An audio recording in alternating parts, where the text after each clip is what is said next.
Quel temps fait-il dehors, mon père? Ça se rafraîchit un peu. Il a fait chaud aujourd'hui. La tarte est bonne. Mais pas autant que celle de ma mère. Elle fait des tartes à la rhubarbe délicieuses. Luther, c'est votre mère qui m'envoie. Dans l'espoir que je prie le Seigneur d'avoir pitié de mon âme, je sais. Le faites-vous? C'est inutile. Avec toutes les prières que ma mère lui adresse. C'est une femme d'une grande foi. C'est vrai, vous avez raison. Elle connaît l'humilité et la pénitence. Peut-être devriez-vous essayer de suivre son exemple avant que... Avant quoi? Avant qu'il soit trop tard? Je vais vous dire quelque chose. C'était déjà trop tard quand je suis venu au monde. Le moment venu, vous serez escorté en groupe jusqu'à la salle réservée aux témoins qui jouxte la salle des exécutions. Vous ne serez autorisé à quitter cette pièce que lorsque l'exécution aura eu lieu.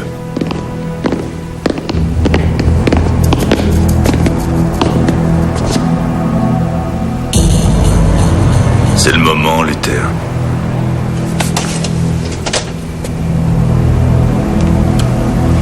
Vous allez devoir attendre un peu que je finisse ma part de tarte.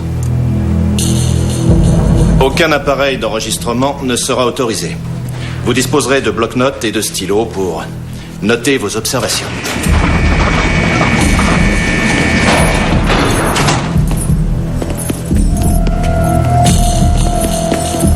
Les familles des victimes seront escortées séparément.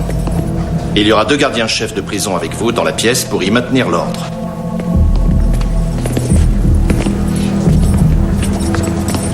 La vitre entre la salle d'exécution et vous sera obstruée pendant que l'équipe de sécurité installera le condamné et que l'équipe médicale préparera les injections. Test.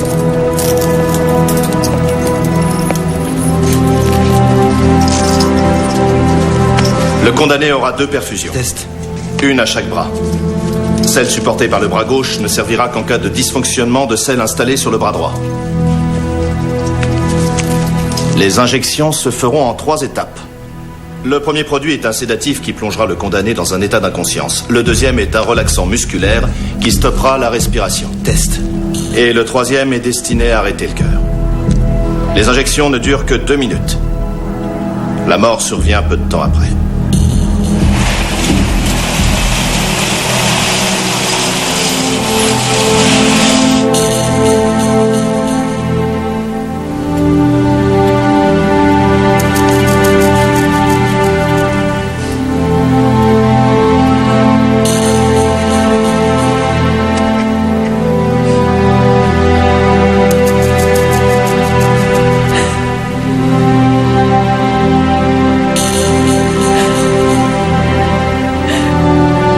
Avez-vous quelque chose à dire? Allez-y, qu'on en finisse.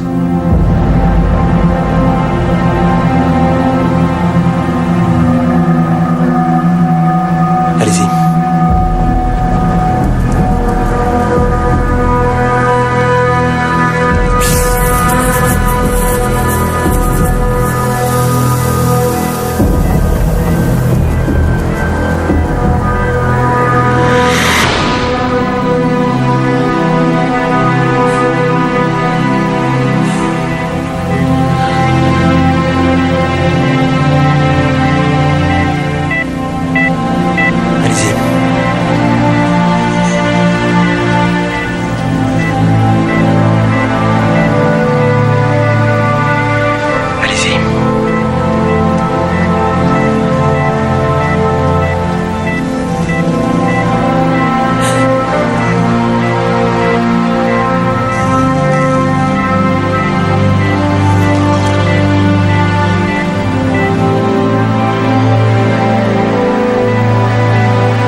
Il y a un problème.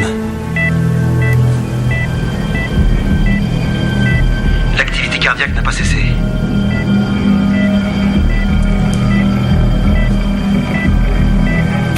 passe? Je n'en sais rien.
Donc, vous enquêtez sur les phénomènes miraculeux. Oui, exactement.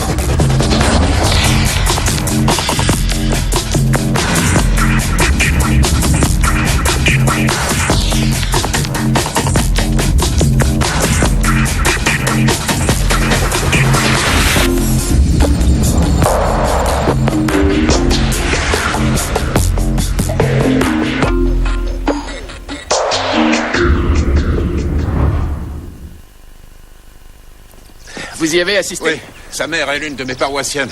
Ah, les journaux ne parlent que de ça. Les gardiens ne comprennent pas ce qui s'est passé. Oui, c'est troublant. Et perturbant. Bah oui, je comprends. D'après les journaux, il semble que l'électrocardiogramme se soit arrêté avant que le type ne réouvre les yeux. Oui, l'un des câbles s'était détaché, provoquant la panne. Ils disent aussi qu'ils ont eu recours à la deuxième perfusion pour lui injecter à nouveau les produits. Mais qu'est-ce qui a bien pu se passer? Ça, j'en sais rien. Les gardiens ont demandé qu'une enquête soit menée. Ils ont fait un prélèvement sanguin sur Luther pour voir s'il y a trace des produits.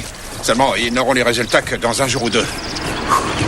Quoi qu'il en soit, ils ont reporté l'exécution à la semaine prochaine. Eh ben, les traditions se perdent, hein. Une pendaison ratée et le pauvre condamné était libéré sur le champ. La main de Dieu, tout ça. Je te vois venir, Declan, et je t'arrête tout de suite. Je doute qu'il y ait eu la moindre intervention divine là-dedans. Vous croyez qu'il serait possible de m'arranger une petite entrevue avec ce type? Je ne crois pas que ce soit une bonne idée, Declan. Pourquoi? Parce que c'est très différent de ce que tu peux voir d'habitude durant tes enquêtes. Luther Scholes est un assassin sans remords et vicieux. Et si pour une raison ou une autre, notre Seigneur a réellement décidé de l'épargner, j'aurais bien du mal à expliquer pourquoi.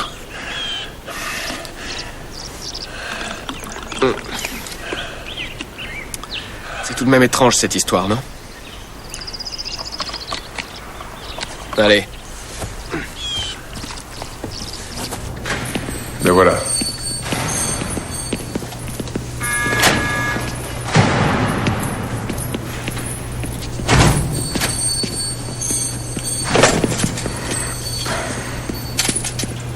Luther, voici le professeur Declan Dunn. Bonjour. Je suis venu pour... Je connais l'abbé Perry depuis très longtemps. Et... En fait, je m'intéresse d'assez près à l'étude de phénomènes étranges. Ça me sert pour mes cours. Et quand j'ai appris que vous... Enfin, je veux dire, quand j'ai su que vous aviez échappé à... Vous voulez que je vous en parle?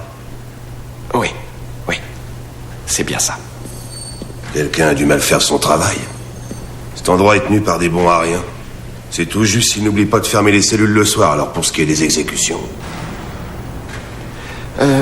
Qu'est-ce que vous avez ressenti quand vous avez reçu les injections? Est-ce que... Au début, j'ai rien senti. Ensuite, j'ai eu chaud. Chaud, comment? D'où venait cette chaleur? Vous êtes tordu comme mec. Je suppose que vous savez que l'attention des médias est sur vous. Oui, bien sûr, j'ai écouté la radio. Les gens disent qu'à travers moi, Dieu dénonce la peine de mort. Et vous? Vous croyez à ça? Il faudrait d'abord que je croie en Dieu. Moi, en ce qui me concerne, la seule chose qui me laisse perplexe, c'est de savoir comment ces imbéciles se débrouillent pour parvenir à garder leur emploi.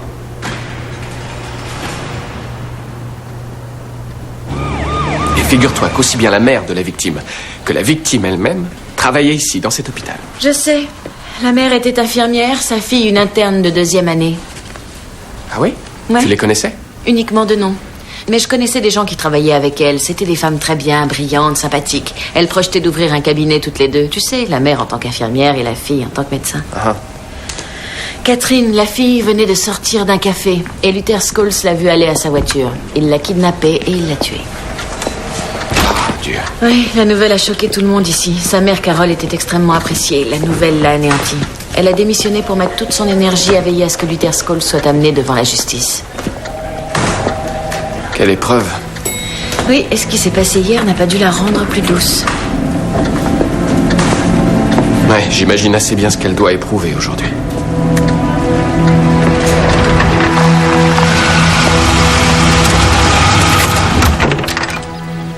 Bonjour, Carole. Je suis Peggy Fowler de l'hôpital Saint-Joseph. Excusez-moi de vous déranger, mais je veux juste que vous sachiez que si vous ressentez le besoin de parler à quelqu'un de cette épreuve difficile que vous traversez...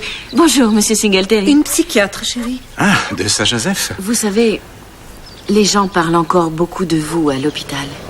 Mais entrez, ce sera mieux. D'accord. Non, excusez-moi, mais ce n'est pas le bon moment pour moi. J'allais sortir pour aller faire des courses. Chérie, voyons, ça peut attendre. Enfin, je veux dire, le docteur Fowler a fait tout ce chemin pour venir Non, ici. j'apprécie cette visite, mais je suis en train de préparer le dîner et il faut que j'aille acheter quelques ingrédients. Je vois, ça ne fait rien. Je ne veux pas vous interrompre. Vous avez mon numéro de téléphone? Oui. Appelez-moi, je serai là. Entendu. Merci. Merci. J'ai eu un entretien avec Maître Campbell. Il profite de ce contretemps pour essayer d'obtenir un sursis. Maman, ce type est un idiot. Il ne devrait même pas être autorisé à entrer dans un tribunal et encore moins à plaider. Il n'a rien pu faire pour moi jusqu'à présent. Alors qu'est-ce qu'il Le fait croire? Seigneur t'a sauvé, Luther. ne Il a recommence entendu pas. nos prières. Il lui a semblé juste de prendre pitié de toi. Tu as bénéficié de ce formidable miracle. C'est peut-être à toi maintenant de mettre à profit ce don du ciel. Oui, et de rejoindre le troupeau sur la voie du bonheur tracée par Dieu. Salut. Salut. Je reviens d'une conférence de presse à la prison. Ils ont donné les résultats des analyses de sang de Luther. Il n'y avait aucune trace de produit mortel dans son sang. Aucune? Pas la moindre. Et toi, t'as trouvé quelque chose? Oui, j'ai relevé déjà plusieurs cas d'exécution ratées, dont certaines par injection. La plupart du temps, il s'agissait de drogués avec des veines en si piteux état que le produit injecté ne circulait pas correctement. Ouais, mais ça n'a rien à voir. L'abbé Perry a dit que Luther Scholes n'était pas un drogué. C'est exact. J'ai trouvé d'autres cas où les produits s'étaient cristallisés. Qu'est-ce que tu veux dire? S'il reste du produit dans les tubes entre les injections, il risque de se mélanger aux autres, de former des cristaux et de boucher les tuyaux. Oui, mais attends. Dans le cas de Luther, les injections ont été bien faites. Donc soit il s'agit d'une énorme erreur, ou alors les produits qu'on lui a injectés n'étaient pas du tout les bons. Ou alors c'est autre chose. Tiens. Monsieur le surveillant McKnight. Quel temps fait-il dehors, dites-moi? Il fait très chaud, comme hier. Ouais. Le soleil tape dur. Un temps à pique-niquer. En venant ici, j'ai vu des gamins qui ouvraient une bouche à incendie pour inonder la rue. Et vous les avez laissés faire? Ouais, je voulais pas que mon bel uniforme soit mouillé.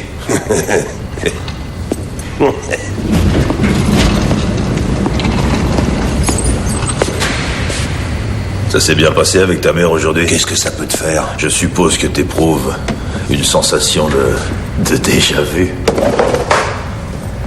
Ouais, j'ai du mal à imaginer ce que ça fait de vivre 2 fois la dernière semaine de sa vie. Garder la cellule, penser à la mort, prendre son dernier repas, se laisser ligoter. Oh bon sang. Avoir à s'allonger à nouveau sur cette table pour qu'on vous injecte ces produits. Ça m'inquiète pas trop. Je crois que ma mère a raison, le Seigneur vous laissera pas faire.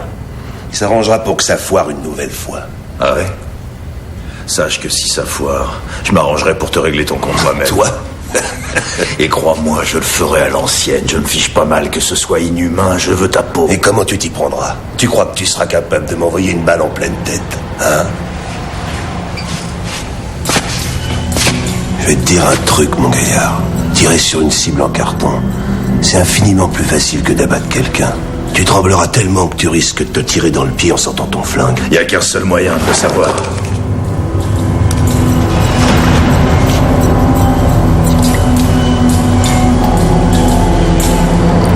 Eh ben, qu'est-ce que t'attends? Vas-y, tue-moi. T'es un caïd, toi, hein, pas une mauviette.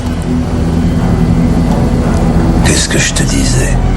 Regarde-toi, tu trembles. On dirait que tu vas te mettre à pleurer. Hé, qu'est-ce qui se passe? Decker! Non!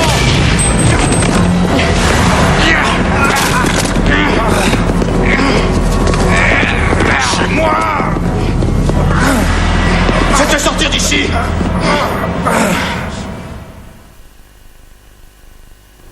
Je me suis retourné et j'ai vu ce type qui braquait son flingue sur moi. Il avait le regard d'un fou. Je savais que c'était un déséquilibré, mais tout de même pas à ce point-là. J'ai eu une chance inouïe. Sachez que ce surveillant a été relevé de ses fonctions. Une enquête a été ordonnée, il se pourrait qu'il comparaisse devant la justice. Sans blague. En voilà une bonne nouvelle. Luther, j'ai discuté avec l'un des gardes. Il a dit que le flingue de Decker a été contrôlé et qu'il était en parfait état. Il n'y avait absolument aucune raison pour qu'il s'enraye. Qu'est-ce que vous voulez que je vous dise? Peut-être qu'il y a du vrai dans ce que ma mère me disait. C'est possible. Et à votre place, je me demanderais pourquoi. Pourquoi ai-je été épargné une seconde fois, non? Oh, doucement, mon père. Je plaisantais. Ça arrive parfois qu'une arme s'enraye. J'ai eu du bol. C'est peut-être autre chose que de la chance. D'abord l'exécution ratée, maintenant ça. Non, Dieu se contrefiche de ce qui se passe ici, mon père. Et sans vous offenser, il se moque bien de tout ce qui peut se passer sur Terre. Ce que la vie m'a appris, c'est qu'on est toujours seul. Et quand on est pauvre, c'est encore pire. On fait une bêtise et on termine ici. Sans avoir eu un procès équitable ni un bon avocat. Une bêtise? Declan. C'est comme ça que vous qualifiez ce que vous avez fait? Je voulais seulement lui voler son pognon. Elle aurait jamais dû se débattre. Vous l'avez tué? Elle aurait dû me le filer, son pognon. Vous n'avez pas d'excuse. C'était un meurtre. Declan. Réfléchissez un peu. Si j'avais été millionnaire, ou bien un sportif célèbre, je serais en train de jouer au golf et tout le monde trouverait ça normal. Bon, ça suffit. D'accord. Ça m'est complètement égal. C'est pas moi qui ai demandé à vous voir. Je voulais m'excuser pour hier. Non, ne vous en faites pas, je comprends très bien. Ma femme et moi éprouvons une telle colère. Vous savez, aucun jour ne passe sans que, brusquement, on soit tous les deux submergés par le chagrin. Catherine nous apportait tellement de joie. Elle riait si souvent. Et puis son rire était très communicatif, c'était affolant. Comme elle faisait ses études, évidemment, elle ne rentrait que pour les week-ends et les vacances, et durant tout son séjour, toujours trop court, elle rédigeait de petits billets qu'elle cachait partout dans la maison pour qu'on les trouve durant son absence. Je pense à vous, je vous adore. C'était des choses vraiment très très simples, et c'est vrai, mais... Je comprends à quel point elle vous manque. Oui, et on n'a pas cessé de compter les jours jusqu'à l'exécution de Luther Scholes. Je pense qu'on croyait que sa mort effacerait notre douleur. Mais je n'en suis plus si sûr parce que ça ne nous la rendra pas.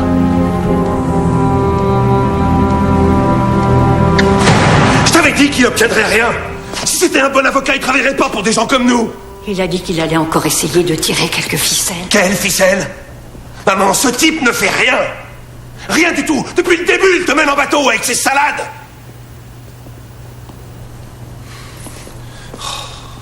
Non, pleure pas, maman. Tu sais que j'aime pas te voir pleurer, alors arrête, s'il te plaît. Et moi, je n'aime pas du tout te voir ici. Mon seul enfant, enfermé comme un animal. Eh ben, rassure-toi. Je te promets que tu viendras plus m'y voir bien longtemps. Pourquoi est-ce que tu me dis ces choses-là? Comment peux-tu être aussi cruel? Je te dis les choses comme elles sont, maman. Ne commence pas à t'en prendre à moi. Je suis ta mère, Luther. Et tu sais que je t'aime. Tu es le seul être qui compte dans ma vie. Tout ce que j'ai fait, je l'ai fait pour toi. Ah oui? C'est pour ça que tu changeais sans cesse de boulot? Et qu'on déménageait à peu près aussi fréquemment que tu changeais de mec? Hein? C'est pour moi que t'as fait tout ça? J'ai fait de mon mieux, je t'assure. Ouais. Eh ben, admire le résultat.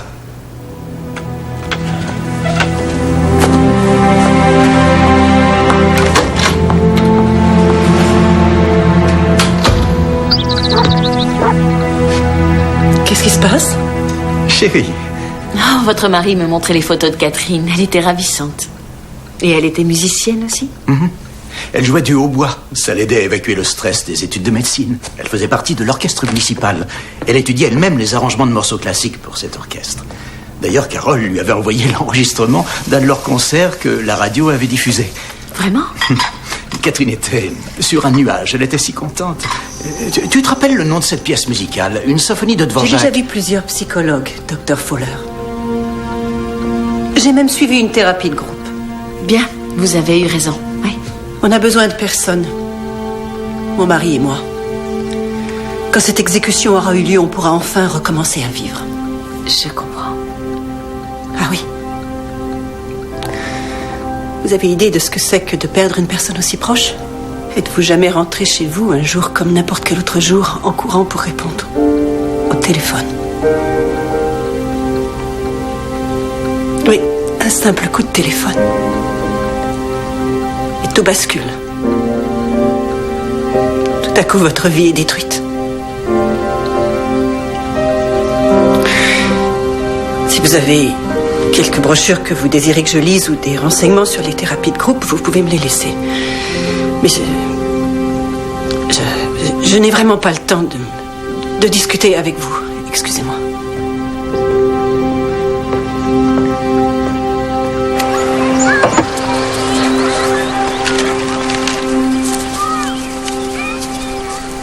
Chérie. Tu l'as renvoyée? Oui, elle est partie. Ne refais plus jamais ça. Il faut en discuter. Il n'y a aucun mal à ça. Je n'ai pas besoin de ça, j'en ai assez discuté. Tu en as assez discuté?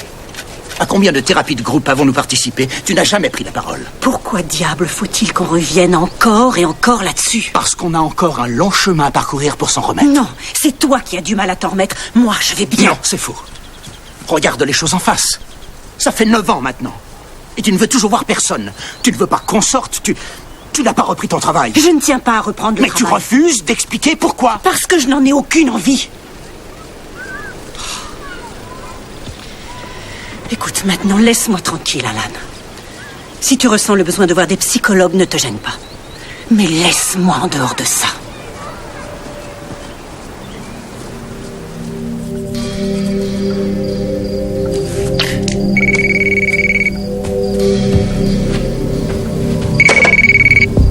Allô? Oui, je suis le docteur Fowler.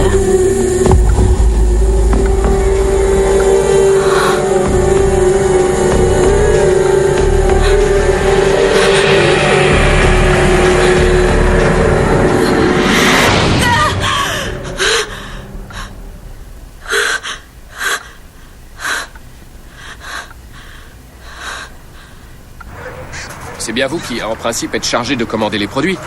Non, c'est au directeur du secteur correctionnel de le faire. Ah. Je suis simplement chargé de les préparer. Les produits sont scellés quand ils arrivent ici, n'est-ce pas? C'est exact. Rappelez-moi ce que vous faites, professeur? Ouais, à la NOU. Je fais une sorte de petite étude, là. Pour l'université? Ouais. Alors, à votre avis, est-ce qu'il est possible que quelqu'un ait saboté les produits? Qu'on les ait remplacés par d'autres et reconditionnés avant de vous les livrer? Non. Quand ils sont arrivés, j'ai brisé les scellés et préparé les seringues. C'est donc après la préparation des seringues que le sabotage a dû avoir lieu. Les seringues sont dans une armoire verrouillée et surveillée 24 heures sur 24. Donc quiconque voudrait les saboter devrait d'abord trouver le moyen de pénétrer à l'intérieur de la prison en passant devant une douzaine de gardes. Et ça, c'est impossible.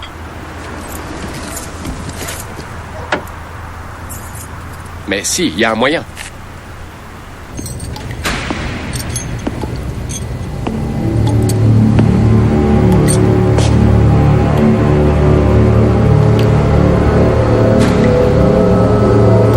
Le saboteur était l'un des gardiens? Chargé des condamnés à mort. Il a tout avoué sans hésiter. Il faisait partie de l'équipe chargée de l'exécution. Il a accédé aux clés et échangé les produits 1 heure avant l'exécution, contre du sérum physiologique. Mais pourquoi? Parce qu'après plusieurs années passées à faire ce métier, sa conscience s'est, selon lui, brusquement réveillée. Il a rejoint des mouvements contre la peine de mort et il a saboté l'exécution pour protester. Ce n'était pas un miracle, alors? Et ce n'est pas non plus ce qui fera changer les choses. L'exécution va avoir lieu.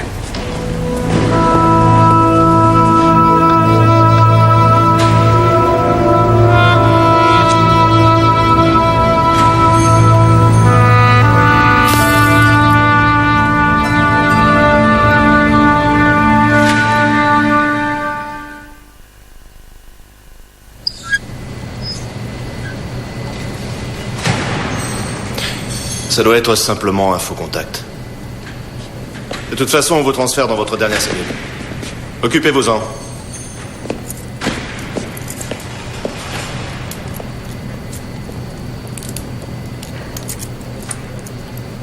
Ils ont essayé 5 ampoules différentes et aucune ne s'est allumée. C'est forcément à cause d'un faux contact. Oui, enfin non, lorsqu'ils ont fait sortir Luther de sa cellule pour y mettre son remplaçant, eh ben tout à coup, la lumière est revenue. C'est vrai? Ouais. Ça va, Peggy? Je te trouve bien calme. Oh, excusez-moi. Je suis passée voir les Singletary, les parents de la victime, mais je sais ce que c'est que de perdre quelqu'un de cher. Ah oui, comme ton mari. Ils ont évoqué le coup de téléphone par lequel ils ont appris que leur fille était morte. Et j'ai eu moi aussi ce coup de téléphone. Et aujourd'hui encore, si le téléphone sonne tard le soir, j'ai des frissons. Je crois que je déteste ce son et que ce n'est pas prêt de changer. Est-ce qu'on a su qui l'avait tué?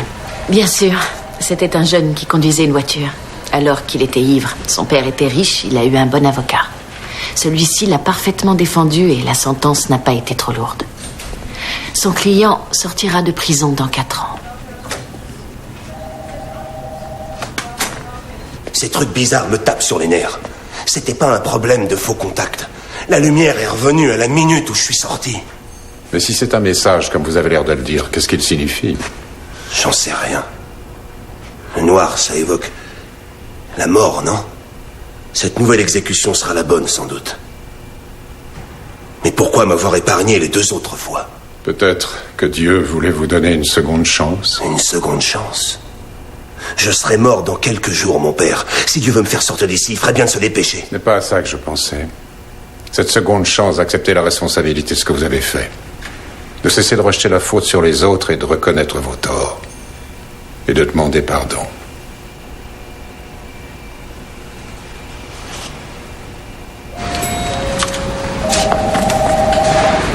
Merci.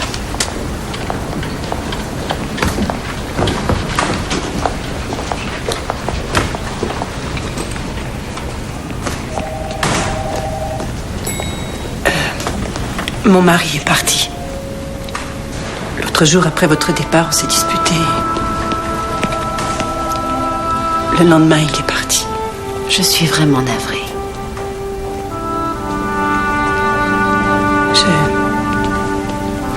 Je n'arrive pas à dormir et je me demandais si vous pourriez me prescrire quelque chose. Venez dans mon bureau un instant.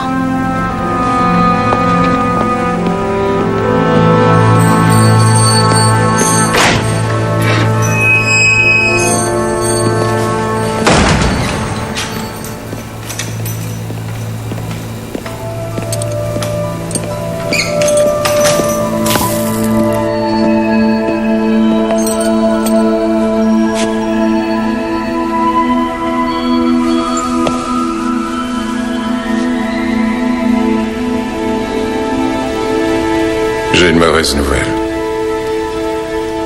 Votre mère est morte hier soir. Une crise cardiaque. Je suis sincèrement navré.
Je me suis endormie.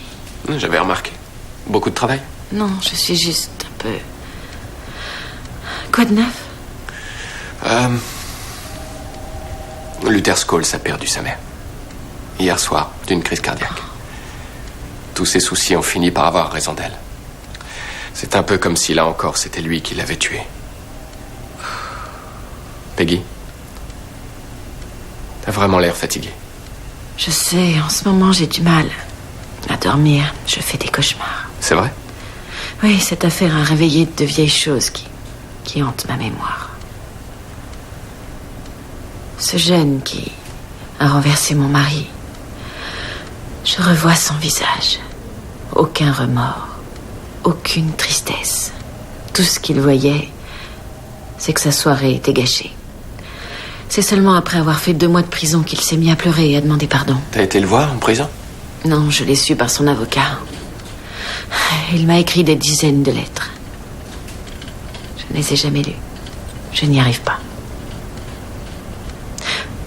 Carole? Quoi? Je lui avais fixé un rendez-vous, c'est bizarre qu'elle ne soit pas là. Carole?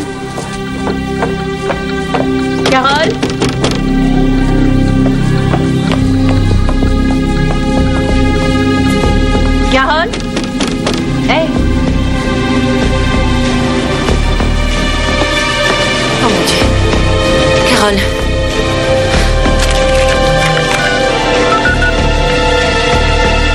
Oui. Envoyez une ambulance au 1006 boulevard Hazelton. Faites vite, c'est urgent. Merci. Comment vous sentez-vous? Ça va. J'ai parlé au docteur Lomax. Il vous garde en observation. Il a craint des séquelles, mais il dit qu'il n'y en aura pas. Mais Carole, il faut que je sache.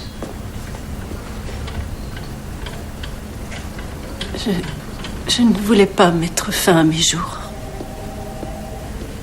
Je vous assure, je voulais trouver le sommeil. Je crois que j'étais à bout. Vous reviendrez me voir, qu'on discute, toutes les deux. Oui.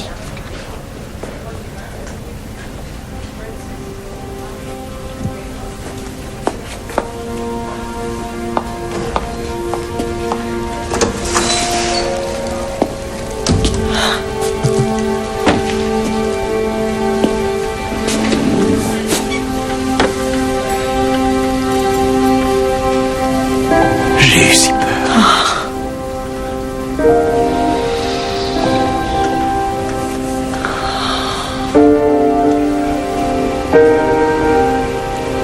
La lumière de ma vie. Vous dites? Non, rien. C'est une des choses que ma mère disait. Je vois. Qu'est-ce que c'était? Quel temps fait-il aujourd'hui, mon père? Il pleut et il fait froid. Pourquoi ne me parlez-vous pas de votre mère? C'est sans importance. Je ne suis pas de cet avis. Je crois que vous avez beaucoup à dire, à votre mère surtout. Peut-être, mais c'est trop tard maintenant, n'est-ce pas? J'en sais rien. Je crois qu'elle peut vous entendre. Je suis sûr qu'elle veille encore sur vous. Ouais. Elle est montée voir le Seigneur pour gagner sa clémence. Des infirmières et des médecins sont passés la voir toute la nuit. Tout le monde s'est occupé d'elle. C'est chouette. Le docteur Lomax, celui qui l'a soignée, était étudiant en même temps qu'elle. C'est un ami. Tiens donc, je l'ignorais. Oui. Ils lui ont tous dit la même chose. Il faut que tu reprennes le travail. Tu es prête? En route? Ils se sont si bien occupés de moi que je me demandais si j'allais partir. Vous allez beaucoup leur manquer. Cette nuit d'hôpital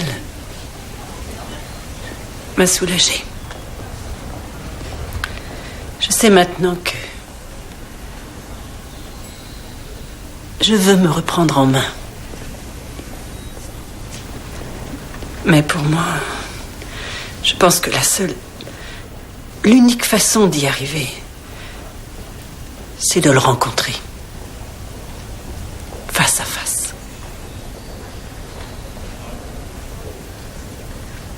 De regarder le monstre dans les yeux.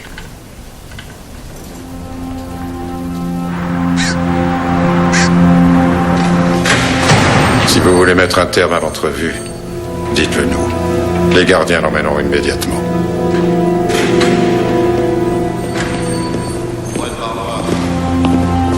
N'oubliez pas ceci. Il n'a aucun pouvoir sur vous.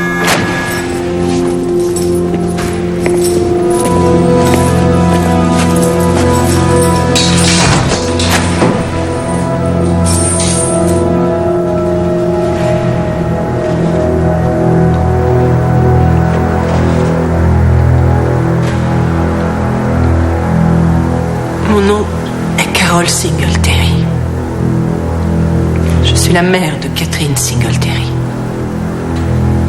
que vous avez abattue.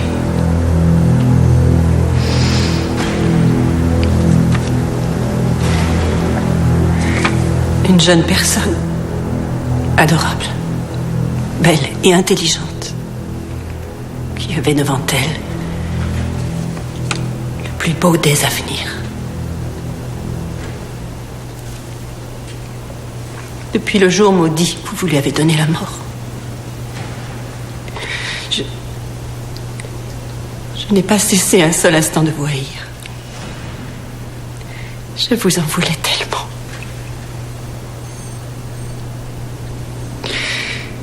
Le jour où vous avez tué mon enfant, on s'était disputé. Ah, bien sûr.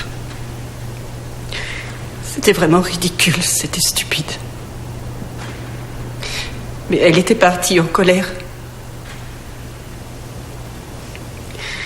Et j'ai reçu ce coup de téléphone.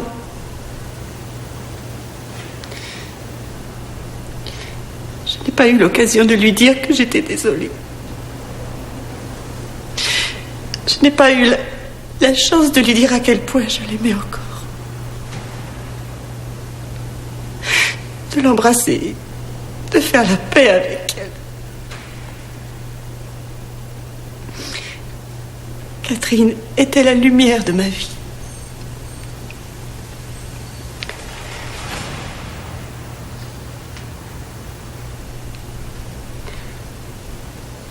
À cause de vous, elle s'est éteinte.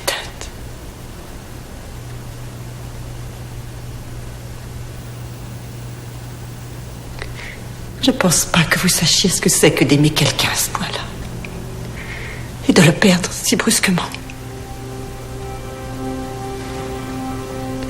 J'ai laissé ma haine me ronger petit à petit. J'ai failli en mourir. Mais je refuse de vous donner en plus ma misérable vie. Alors, je vais faire ce que ma fille aurait fait, elle qui n'en voulait jamais à personne.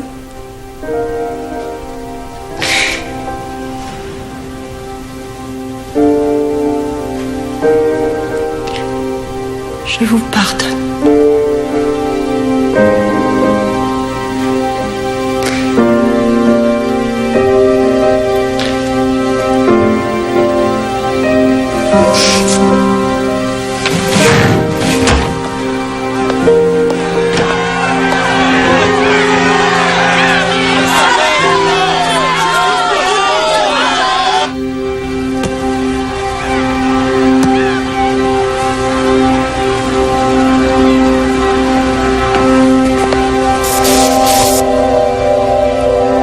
Trouvez un éclairage.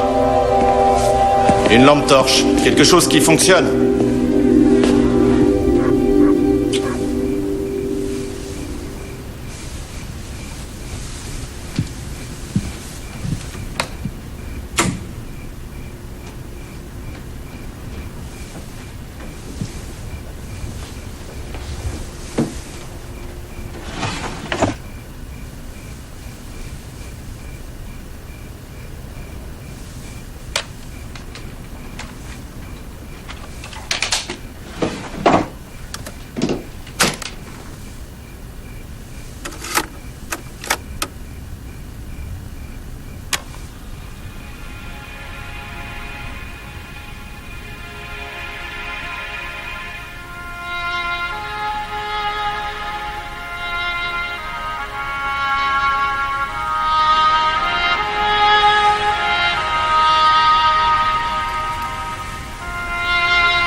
Je t'aime.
Une dernière déclaration.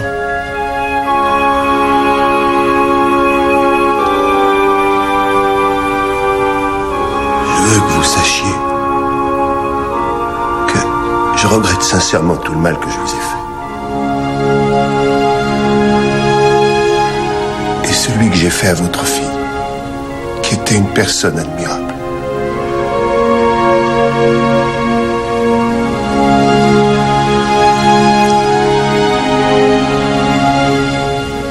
Et à ma mère, pour qui j'ai été une cause de souffrance et de peine. Alors soyez en paix. Elle vous attend.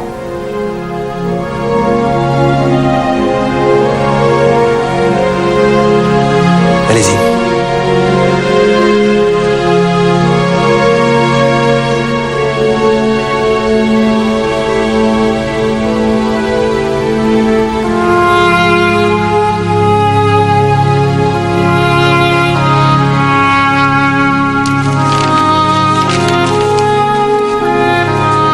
Cher docteur Fowler, je tiens à vous exprimer mes sincères regrets.